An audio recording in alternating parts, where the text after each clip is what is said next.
rehearse for the 501st Combat Support Wing. Thank you for being here today. In a few moments, Colonel Kurt Winn, Commander, 501st Combat Support Wing, and Lieutenant Colonel John Baker, Bomber Task Force Commander.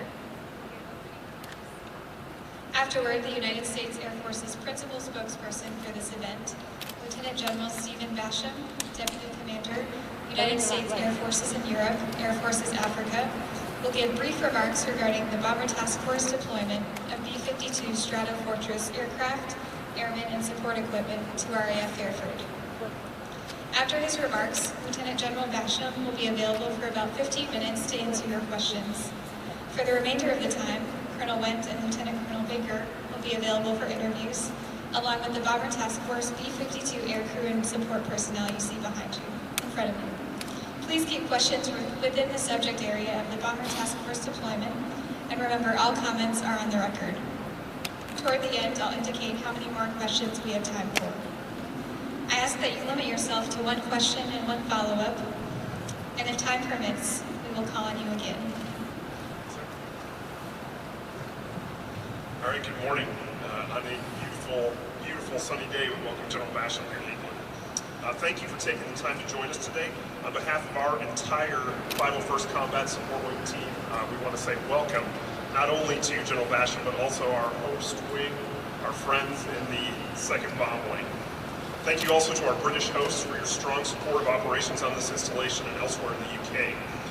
It's because of those deeply rooted partnerships that the U.S. Air Force can live, train, and fight with our allies and partners from strategically positioned bases in Europe, like right here at RAF Fairford. This is the second time that we welcome the 2nd Bomb Wing here for Bomber Task Force to conduct operations from Fairford. And during this rotation, they're continuing and fine-tuning their training in the U.S. European Command Area of Responsibility, demonstrating their ability to operate seamlessly across the theater with a range of joint allied forces. By doing so, they reinforce our message that the U.S. has an enduring and persistent bomber presence in Europe. Since its integration into our Air Force more than 60 years ago, the B-52 has been a symbol of freedom, power, and persistence for the United States and our allies. Today, that message is no different, and those who see it flying over RAF Fairford or across the theater should be reminded of our commitment to our allies and partners, and our ability to provide deterrence 24 hours a day from locations like Fairford. Airmen and civilians on this installation, along with our 2,000 professionals across the 501st Combat Support Wing, recognize the importance of being part of this critical mission, and our team stands ready to enable combat operations around the globe in support of U.S. and NATO operations. We're proud of what we do, and proud to assure strategic bomber capability here in U.S. Air Forces in Europe, anytime, anywhere. Thank you very much. Thank you for coming today. Colonel Baker, BTF Commander. Good morning, all.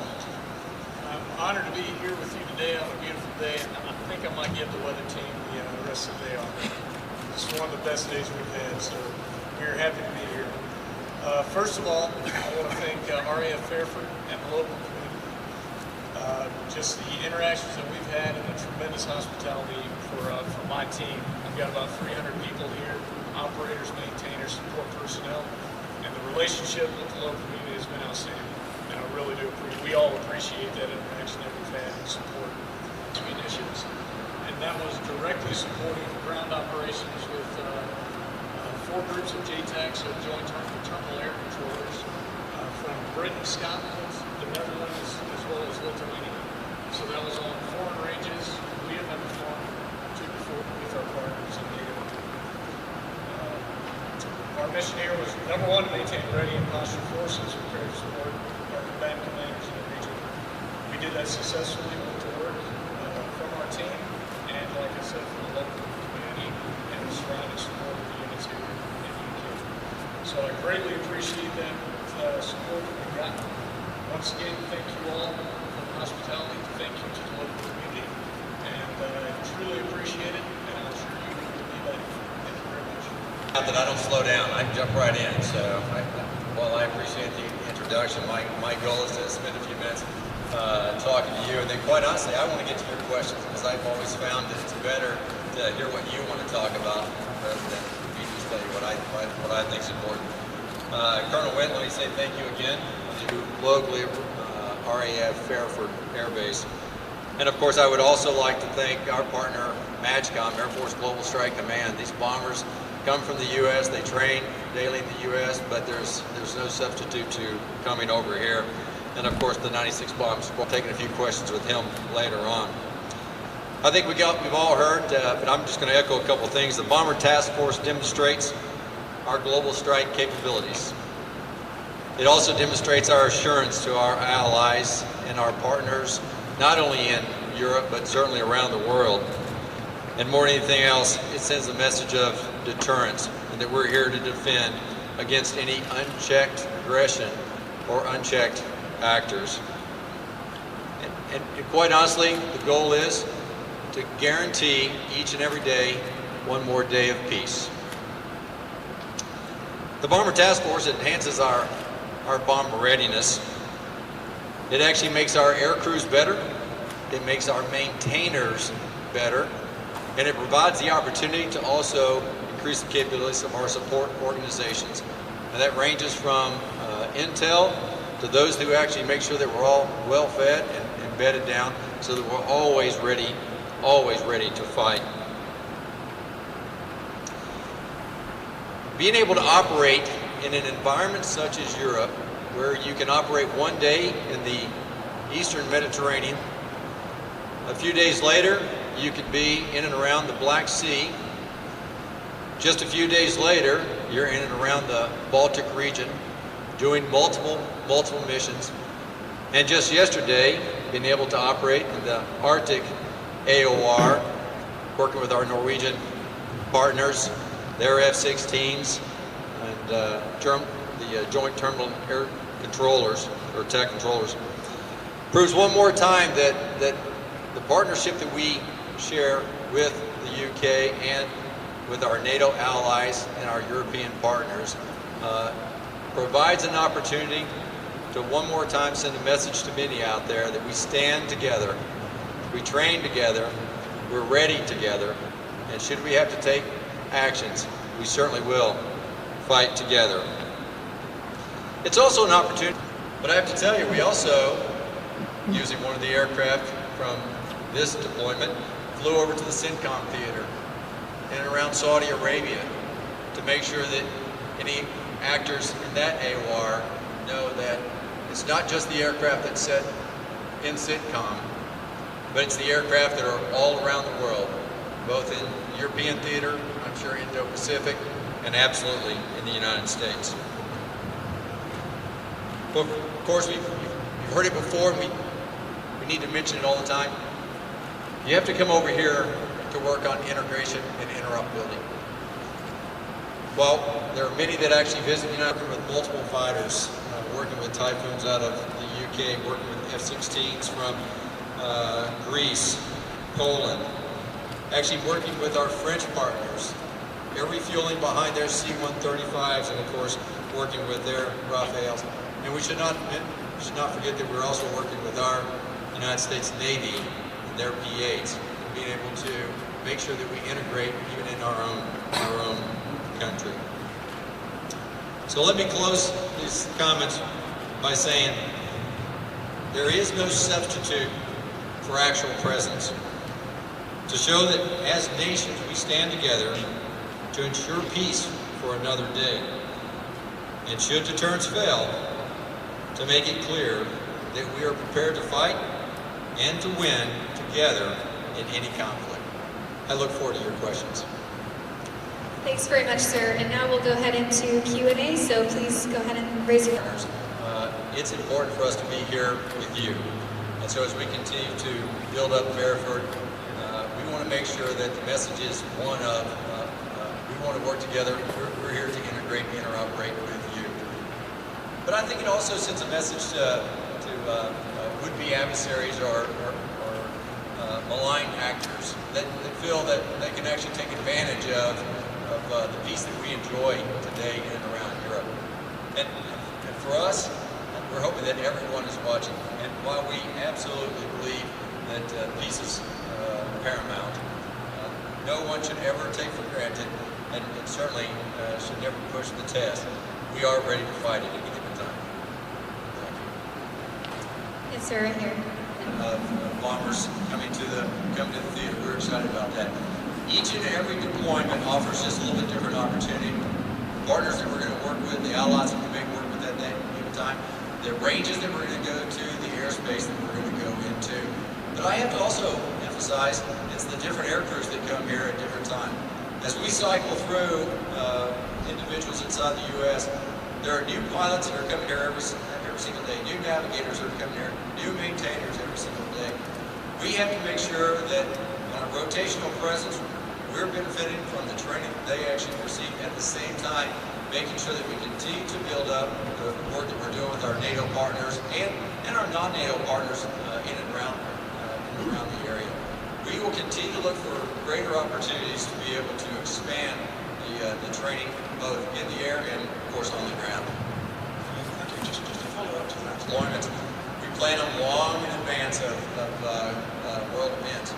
And it's not focused on any one particular world event. It's to make it very clear that we're going to be here all the time. And we come at different times. There's a little bit of break in between each one. Certainly this exercise worked out nicely to be able to come in. The aircraft will depart very soon, and then we look forward to having the aircraft come back. Not focused on any one particular event around the world, but it's focused on making sure that we're not only assuring allies, but we're deterring any actors out there that might have other than peaceful intentions. Thank you, sir. Great question. Any other nations in and around Europe? As we continue to train our air crew, as we continue to assure our allies, the only way you do that, it can't be done virtually. It can't be done just from the United States. We actually have to come forward. And we have to be able to operate in this particular environment. So I think the very simple answer is yes, you should expect more of these in the future. Come in as well. So we look forward to having the next rotation of bombers come through. And as you would imagine, we learn from each one of these. And as we continue as we increase the tempo, I anticipate that we'll be working with more and more nations, more and more exercises. Yes, sir. Good morning, sir. My name's Paul. Well, first of all, thank you for that. We do not fight alone. You just think it's old. I find humor sometimes in saying that that's a 1960 model sitting right there. I'm a 1965 model. Trust me, that's not old. That's not old. The aviators that fly this will tell you one thing. This aircraft is better. It's better than the day it came off the line. We continue to upgrade the aircraft. It's not the aircraft of 1960. And actually, as we're looking to re-engine the aircraft, we continue to put new weapons on the aircraft, new capabilities. It's not just as good as it was, it's better. And it will easily fly past 2040s and into the 2050s if we need it to. Fantastic ingenuity. You said you proposed all the different variations of Between the 3 different aircraft, I love the B-1, and there's quite honestly no better aircraft for going low, getting into the theater. It's been a workhorse in the Central Command theater, and it will continue to be a workhorse for our nation. The B-2 is an amazing aircraft. All of them have lethality, all of them have range, all of them have flexibility. They have a heavy payload. The B-2 has that stealth capability, so if you kind of want to sneak into a country and sneak out, you really do like the B-2. But I have to tell you, if you want to revel in the technology and just the sheer firepower of an aircraft, it only takes a few minutes sitting inside the B-52, and you fully understand. I mean, it's an aviator's aircraft too. You fully understand that the power that this aircraft brings to bear, and I don't know why any country would ever want to mess with it. Yes, sir. One last question, please. Okay, George. Theater with our allies and partners in the safety of UCOM in the UK is a big experience for them. So the lessons learned those young aviators will take back and pass on to the instructors is invaluable to me, to my squadron, to the Marines. That are actually doing a phenomenal job here. But I'll put it in perspective. The ability to be able to launch bombers out of the continental United States, out of the heartland of the United States, B-52s, B-2s, have them fly to this theater, have them join up with other bombers that have launched from Fairford, join up with fighter aircraft from many nations, not U.S., many nations, and to be able to perform their mission, simulated bomb runs in various areas, operating in different environments.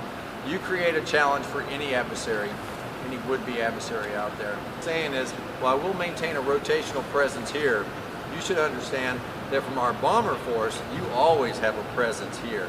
We're only a short amount of time to generate an aircraft, get it airborne, and having flown almost a 31-hour mission before, I'm telling you, we like the long missions. We're okay with that.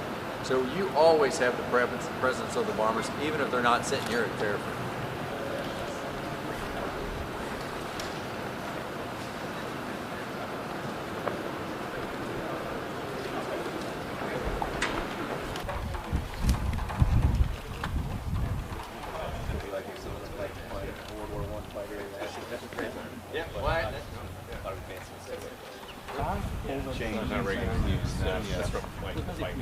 That's where the base is at. That's where Barksdale Air Force Base is at. So this B-52 station out of Barksdale Air Force Base in Louisiana.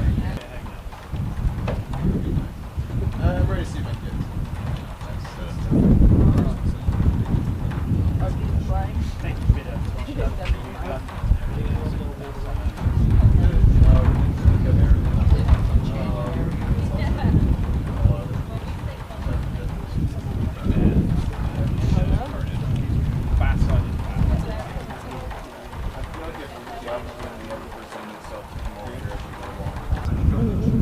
Absolutely. Do you have questions? Great. Oh my gosh, best thing about this one.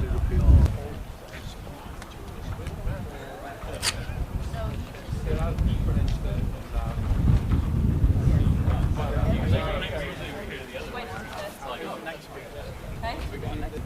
32. Right, are you ready? Fighter integration underneath because it was a Boeing 747 airliner.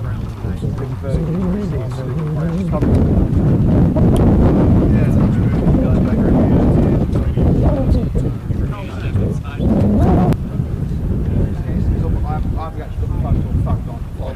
Just Europe airspace is not. We have spoken for the entirety of Yukon.